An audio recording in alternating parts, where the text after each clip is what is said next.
I think we're, first of all, are very happy for the asset we have. And I think that Tim and his executive team has put this together. And we had a lot of different assets. They have put it together. We have our channels, which we're very proud of, and we can fortify even more, everything from sports to finance. We have just developed an ad tech platform going all over the organization. And then I also have to say, it's a lot of great competence that is very important for the whole Verizon brand. AI, ML competences, data centers. So I think this is an important asset for us. Tim and the team has put it together. We're doing a good transition with him. As usually, Verizon planned well.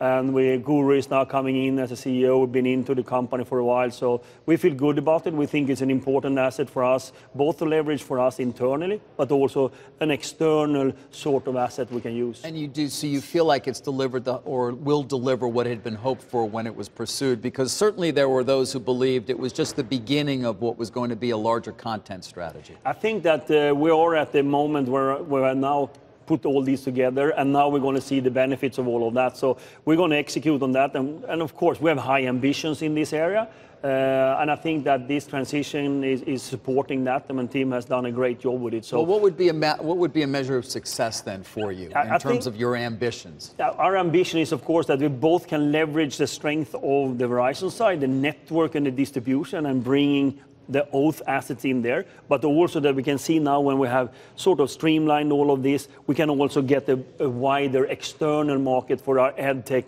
and the channels that we have. And I think that's how we're going to measure the success of it. I think they put a good plan in place, and we're going to support them. I know during your session here, you pushed back on this idea that there has not been the cooperation that perhaps some had seen, or lack of it, that was cited by the Wall Street Journal. We should assume that Verizon Wireless is taking full advantage of the ad tech platform and the content that's being provided by both AOL and Yahoo?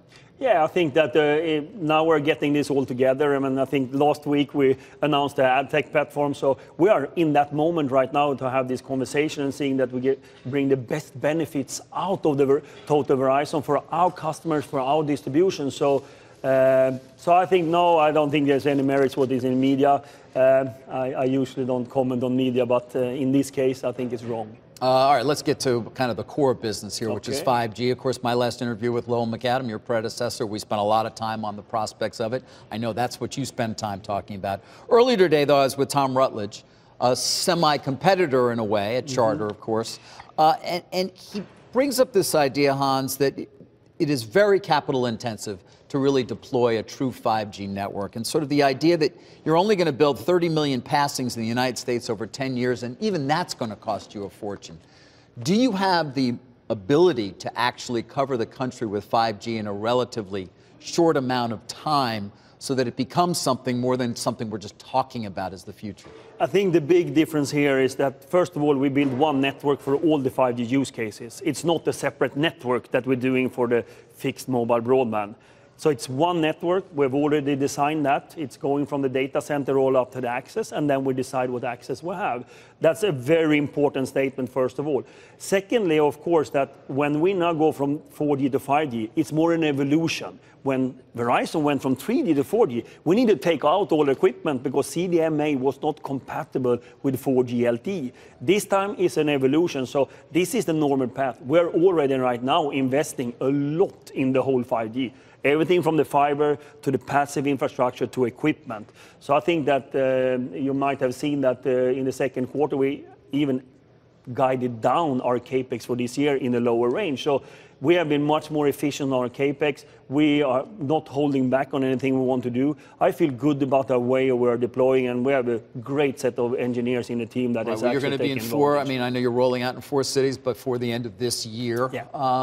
But when can we expect to see beyond that? What are the targets that people can actually look at in terms of saying, okay, this is something that may be available to me? I think that we're already right now rolling out mobility solutions, the technology and the network. It's a little bit about when the handsets will be there, when you can acquire them, because the blocking factor right now is handsets. So how long will it be? I think that the market is expecting somewhere in the mid of 19. I have much higher ambitions, and our team is pushing the ecosystem to be earlier.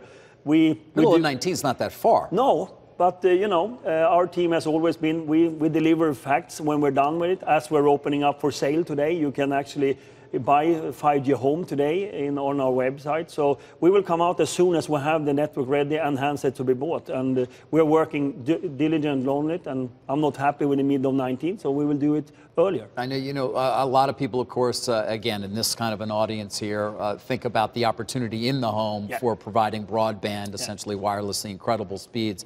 But do you believe that the opportunity may be larger in terms of the Internet of Things and all of the connected devices that are going to be allowed for in a 5G world? I think I see three business cases on the same 5G network. One is mobility, sort of the enhancement or the super enhancement on 4G. The second is the fixed broadband at home. And the third one is the real-time enterprise, where you basically can think about the cordless enterprise can use low latency, enormous throughputs, private 5G networks. There's three business cases. I mean, we are basically into one of them really today. It's the consumer mobility. The other two is new opportunities for us. So that's the focus on the network and what we're deploying today. So how many years? I know it's always the question you're going to get, but realistically, how many years until you and I are sitting here doing an interview a number of years from now? Given how young you are, I'm sure you'll still be CEO. And we're talking about the ubiquity of this network around the country. I think you're going to see already next year quite a lot of things happening. Ubiquity probably is coming 2020. You see more of that, but you're going to see a rolling thunder of things happening in 5G. We started this week with a couple of rolling thunder that you can actually buy commercially 5G home. You're going to see more coming out from us, and it's going to be a little bit like 4G. It can come in a little bit of chunks. But well, you need the guys in Silicon Valley to figure stuff out too, don't you? Absolutely. I mean, because when 4G came, it was there. When it was only when the applications were available that it really started to change people's lives. No, I think you're right. I mean, today it's 5.5 billion people on this earth that has a mobile phone. It's the broadest technology in the world. Of course, it's going to be innovation from consumers and ecosystem partners, and we work with them all. And I think that's a great opportunity for us. So yes. Meanwhile, your stock price reacts to the fact that people believe you're still in a very competitive environment, regardless of what you're going to be bringing in terms of value add. Is that the way you currently see it? The price wars, so to speak, seem to have died down. There does seem to be a bit less, perhaps, competition for every single dollar at this point. Is that what you expect to be the market into the next year? If you talk about the wireless consumer business, I think, first of all, it is a competitive market and the great competitors fighting every day. But we're also seeing the wireless team, our wireless team, done a great job the last couple of quarters, coming from the unlimited, continuing with the rolling thunder with new things. I have a good confidence that my team will continue to do a good job in that area. It's not saying that's going to be easy, but we have the best network and we have a great customer base, and we just need to monetize that. Yeah, Sprint and T-Mo getting together, does that, if in fact that's allowed, does that change the competitive landscape from your viewpoint? I don't spend time on thinking about it.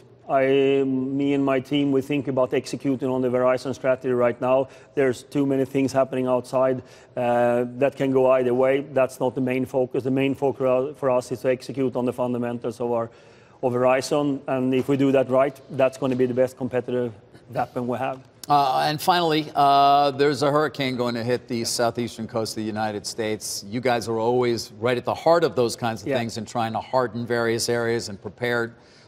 I mean, is that something right now you're getting a lot of emails about? Yeah, I think that first of all, you don't build a network today. We have built these networks on stilts and flood protected for years. So first of all, I know that we've built a good network. Secondly, of course, we put in a lot of emergency centers. We are also supporting the first responders and the people that are evacuated to see that they have a great service.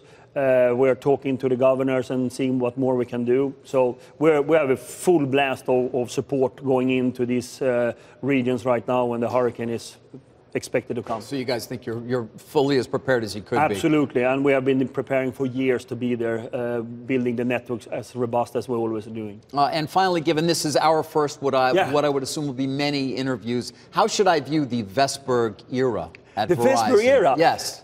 What is the goals?